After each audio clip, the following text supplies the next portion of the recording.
Sa mga taong di po nakakalimot po mag-subscribe, naniniwala po kung sila ay may natatanging busilak at may mabubuting kalooban. Saan man kayo naroon sa iba't ibang sulok ng mundo, sana kayo ay palaging malakas at malayas sa sakit araw-araw. Pagpalang umaga, tanghali o gabi sa inyo lahat. Sa mga bago na ngayon lamang po nakatuklas ng aking YouTube channel, Liwagan ng Pangasinan, huwag na po kayong magtubiling pindutin ng subscribe, like, and share. Pakipindot na rin po ang bell icon para palagi po kayong updated sa aking mga isusunod na video. Pagkakaroon ko po lahat sa inyo ang aking nalalaman sa panggamot sa spiritual, physical na karamdaman. At naman, panggamot ng mga orasyon, dito po lamang po matutuklasan sa Liwagan ng Pangasinan. Pakatandaan po lamang, gamitin po lamang sa kabutihan, huwag sa kasamaan. Gamitin upang makatulong sa mga taong nangangailangan. Huwag pong ipagyabang at panatiling pag magbabasa sa isa, magtulungan, magbigayan, higit sa lahat, magmahalan. At huwag pong makalimot tumulong sa mga taong hiniga po sa hirap ng buhay. At ito'y napakalaking kayamanan sa langit sa pagtulong sa kapwa, hindi matutumbasan sino man. Kaya ang Diyos na po ang bahalang magagabay po sa inyong mga ginagawang mga kabutihan. At ipagkakalob sa inyong siksik, diktik at umapaw na pamagmahal na ating Diyos ang makapangyarihan sa lahat. Sa mga shoutout po sa inyong lahat. Shoutout po kay Berlindo Paliso, Pike Tayo Commented, Chile Oroyor from Bicol, Ryan Labiste, John X Binadin, Gerardo Jimenez, Arnel de Rosario, Andy Bonifacio, Fight to Win, Robin Montanilla, Mardon Hoyohoy, Joel de Rosario, Pagkakatang Dilim, EDC Commented, Janice Nolo, Arnel Realo, Pantalion, Bobby His, Lordan Buo, Aljon Puod, Andong Kurogi, Tani Janan, Marvin TV, Coldo TV, at Robin Montanilla, Rons Marcelino, Ronald Satur Commented, Rodil Landra, Jasbira Yamasia, Tripoli Commented, Nestor Ramos. Shoutout po sa inyo lahat, yung mga hindi ko pa nabanggit po ay shoutout po sa inyo lahat. Sana po wag po kayo makalimut pong mag-subscribe, mag-like and share. Pakipindot na rin po ang bell icon. Ang i-share ko po ngayon po sa inyo ay yung tungkol po sa secret ko pong panggagamot. Dalawa pong proseso po itong ginagawa ko po para pag halimbawa nang gagamot po kayo, hindi kayo mahuli-huli ng mga kalaban nyo. Ay dalawa po proseso ko po sa panggamot po. Ang sikreto ko pong panggamot po ay una po ay upuin sa silya ang pasyente. Habang pinapupo po ay titigan po siya maigi, kilatisin po siya kung ano po yung karamdaman niya para malaman po ninyo. At yung pangalawa po, tignan at titigan sa pagitan ng kilay ang pasyente. Titigan nyo po sa pagitan po ng kilay, ito pagitan ng kilay, para malaman po ninyo kung siya ay na espiritu o ginagambala ng masamang mangkukulam o mambabarang. Malalaman nyo po kasi paligab-ligab po yung mata, parang hindi po siya makakukan po, hindi po siya pahuli ng buhay. Hindi po kayo titigan po, basta paligab-ligab lang po yung mata niya na palingon-lingon po siya. Titigan nyo lang po sa kilay at malalaman nyo po na po. At pangatlo po, kung ang pasyente po ay madaldal, tignan sa tapat ng puso. Pag ang pasyente nyo po ay madaldal po, daldal, kung ano pong sinasabi, kung ano po yung ginagawa, titigan nyo sa puso po, titigan nyo po sa bandang puso po, dito po. Titigan nyo lang po. At yung pangapat po, subalit kung sobrang madaldal ang iyong pasyente ay gamitin ang maiwagang orasyon at titigan sa sikmura po. Ang maiwagang orasyon po ay nandito po sa baba, mamaya ko po sasabihin po sa inyo.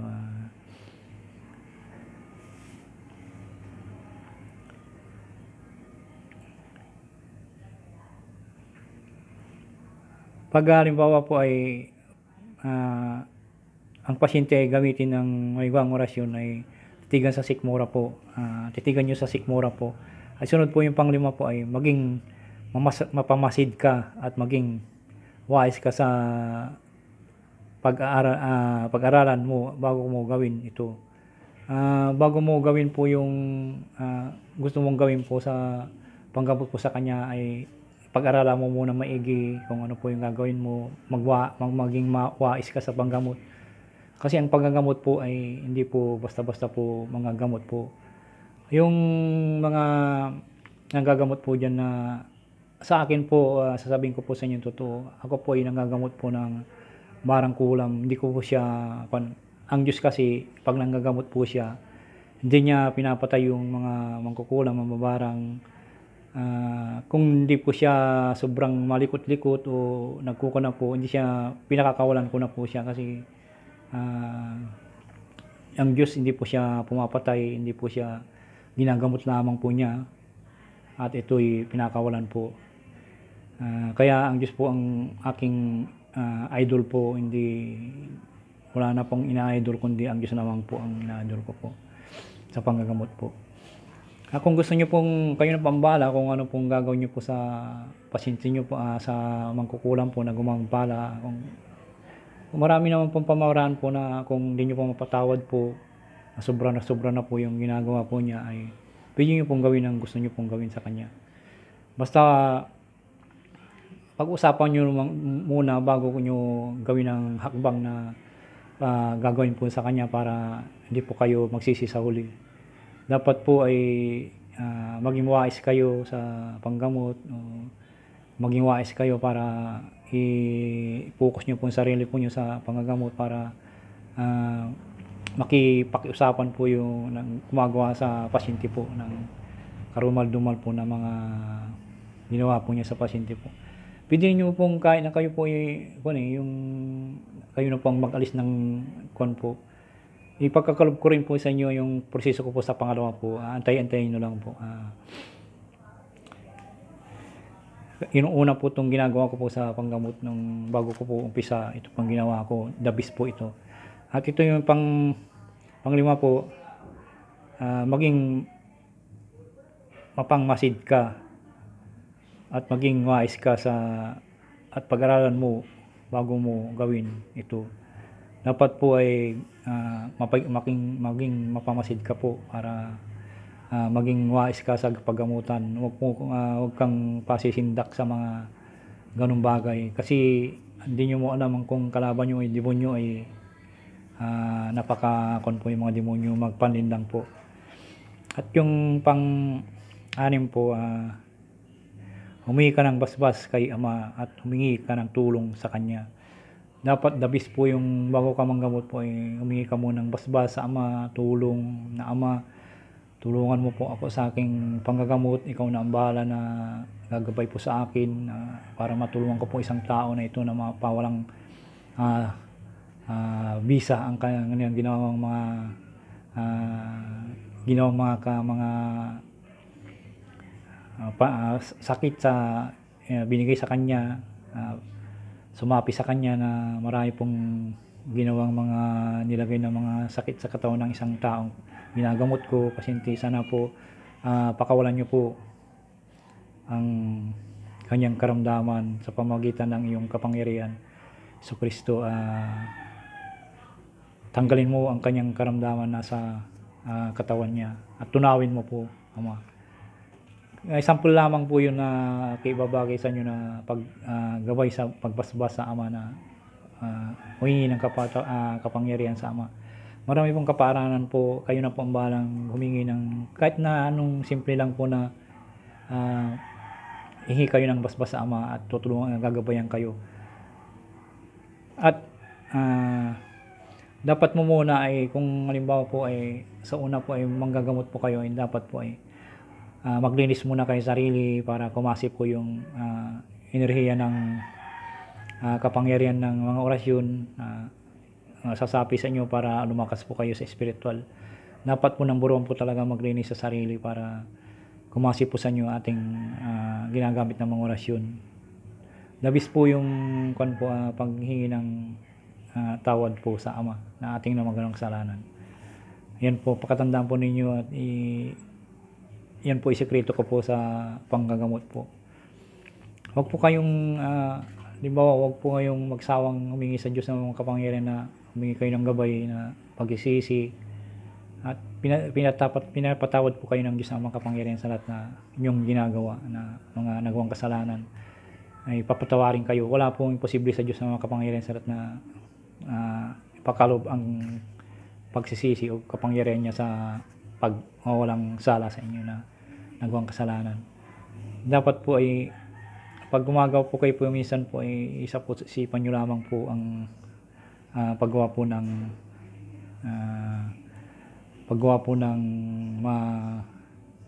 ginagawa po nyo mga pagpaandar ng mga orasyon na gagamitin yung mga orasyon at sa puso isipan nyo po rin po ang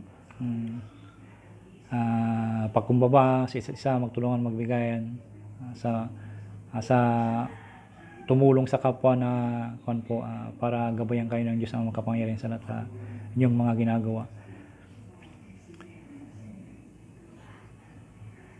Ang yung pangpito po ay dapat po ay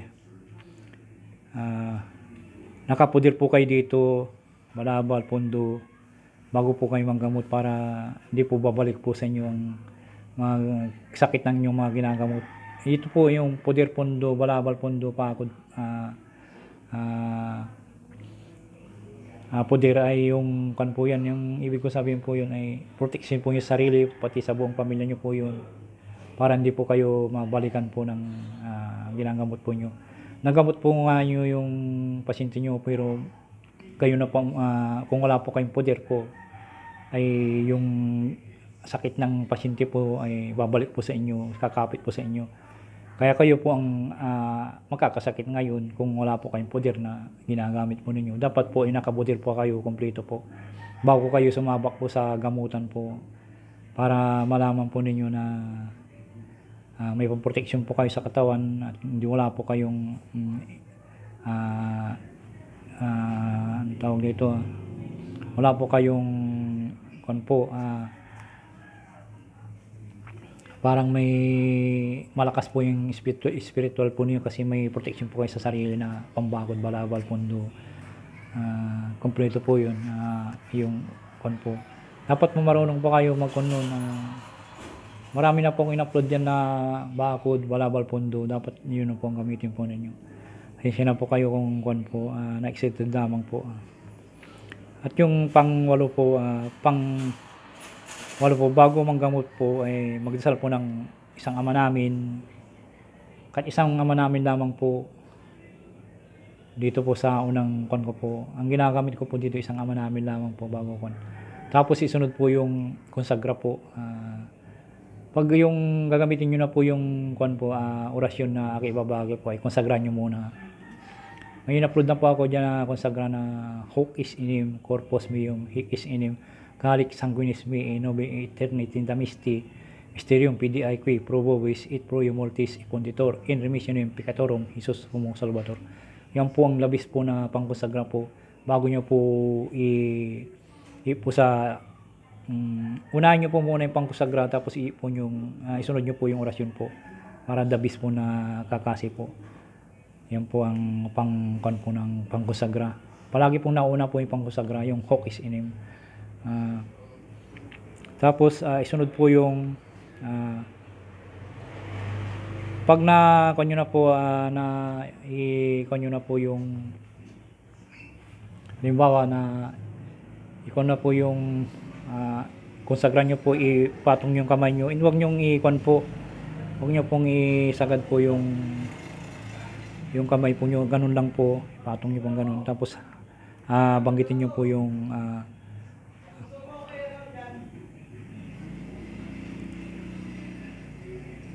ipatong sa ulo ng ganun, tapos biyabanggit nyo po yung orasyon po. Automatic na po yun, na gumagana po yun. Unahin nyo muna yung konsagra, i-konsagra nyo po na sa tuktok po niya, ibulong nyo po sa tuktok po niya, tapos isunod po yung nakaganon po yung kamay po nyo kung kayo yung mga gamot. Automatic na po na parang nakukurinti na po siya. Tapos isunod nyo po yung orasyon po na sabay patong po yung kamay. Inuusal nyo po yung orasyon. Halimbawa, inuusal nyo po yung Nicam dignum mitam magnum banhom. Automatic na po ukon po yan. Kwan po. At tapos yung pag halimbawa po nanggagamot po kayo ay dapat po tahimik po ang lugar, wala pong maingay para masalong lumalakas po yung orasyon na inyong gagamitin po.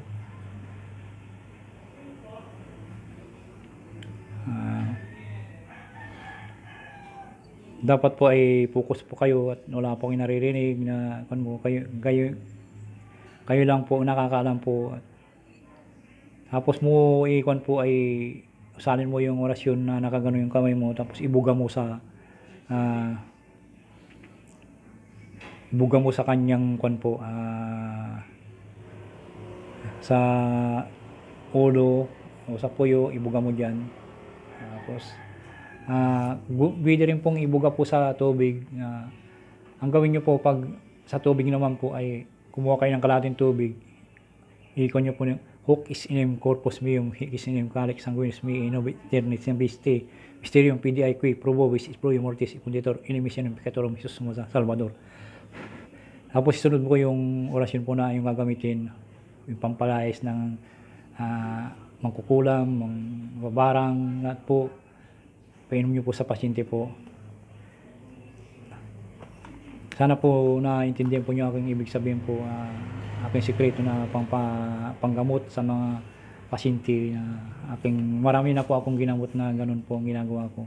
Pero dalawa po yung ginagamit ko na pangkumpara, hindi ako mahuli-huli na mga mangkukulam, yung diskarte ko. Dalawa po yung ginagamit ko. Sana po pag gumagamit po kayo ng ganung bagay po ay focus po sa sarili po. At hindi po kayo maging wais po kayo sa gamutan po.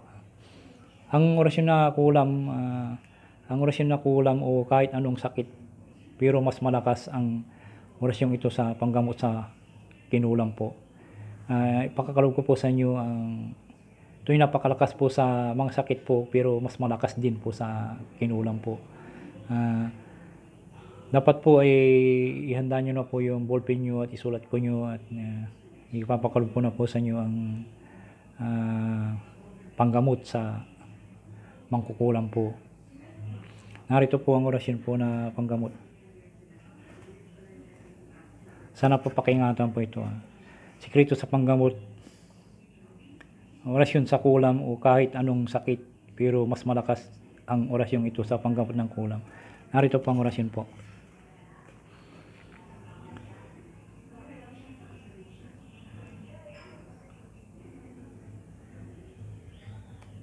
Nikam dignum mitam magnum banhum. Isang bihis lamang po salin po, di po sa tubig o sa puyo ng pasyente po. Ayan po.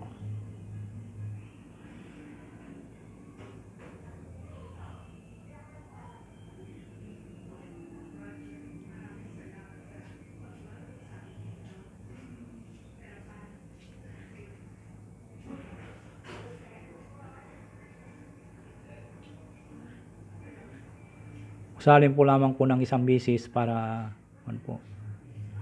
Tapos iipon niya sa tubig. Konsagran nyo muna hoc isinim, tapos isunod nyo po yung orasyon po ng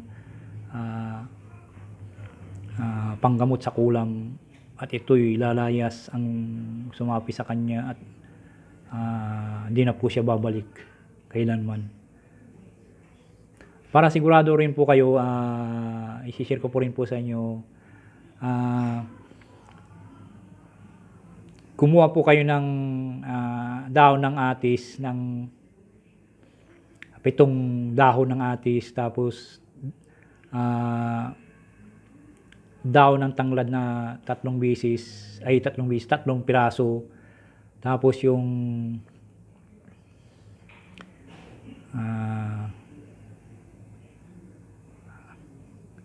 dahon ng bayabas 3 piraso, tapos ilaga po ninyo.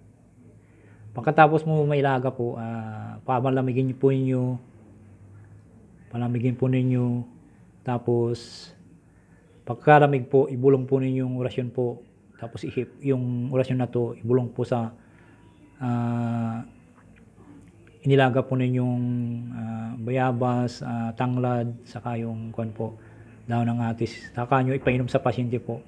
para sigurado pong wala na po ang gumagambala at lalayas talaga, kasi napakabisa po yung mga ganong herbal po ng atis sa panggamot sa mga mangkukulam, sa mga mabarang, napakabisa po yun. Yan pong ginagamit ko po para tuluyan lumayas po. Ang ginagawa ko po rin pong ginagawa ko po, magpapalaga po ako ng marami, tapos ipampaligo po niya sa biyernes. At tuloy kung nagsusugat-sugat po yung katawan ng pasyente, yun ang ginagawa ko, pinapapaligo ko po yung dahon ng bayabas, dahon ng atis, saka dahon ng tanglad. Pinagagawa ko po lang yun po kada Martes saka Biyernes. Kahit 3 beses lamang po, at yung sugat-sugat ng katawan niya ay mawawala na po. Kusa pong gagaling po.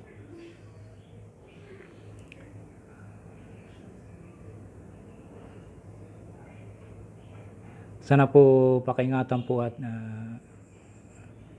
maraming salamat po sa inyo lahat.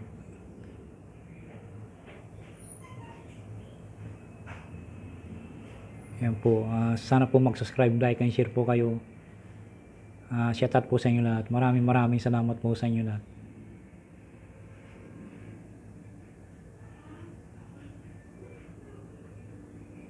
Sana po wag niyo pong i-skip yung aking video. Pakiintindihan niyo po lamang po. At matututo po kayo ditong manggamot po sa Hiwaga ng Pangasinan.